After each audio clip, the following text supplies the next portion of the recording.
ओम श्री गणेशाय नमः। जय श्री कृष्ण। आज हम पुरुषोत्तम मास के 15वें अध्याय का श्रवण करेंगे। वाल्मीकि ऋषि कहने लगे, इस प्रकार विष्णु भगवान की स्तुति कर ब्राह्मण सुदेव हरि के आगे बैठ गया।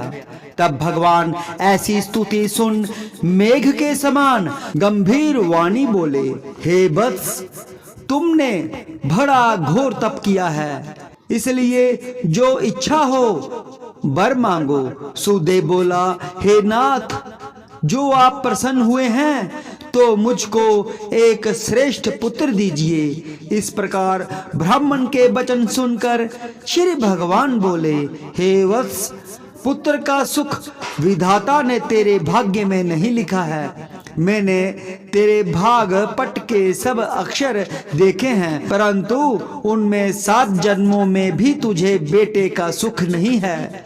भगवान के ऐसे वज्र प्रहार जैसे निष्ठुर वचन सुनकर जड़ से कटे हुए वृक्ष की तरह वह ब्राह्मण पृथ्वी पर गिर पड़ा। गौतमी अपने पति को इस प्रकार पड़े हुए देखकर अत्यंत दुखी हुई और स्वामी को पुत्र के सुख से रहित देखकर रोने लगी।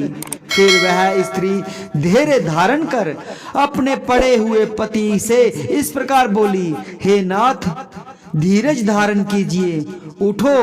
जो विधाता ने ललाट में लिख दिया है वह सुख अथवा दुख अवश्य ही भोगना पड़ेगा। इस प्रकार उस स्त्री के तीव्र शोक से युक्त वचन सुनकर उत्पन्न दुख से कांपता हुआ गरुड़ विष्णु भगवान से कहने लगा, हे हरे, आप इस शोक सागर में डूबी हुई ब्राह्मणी को देखिए और गिरते हुए आंसुओं से व्याकुल ब्राह्मण को देखिए।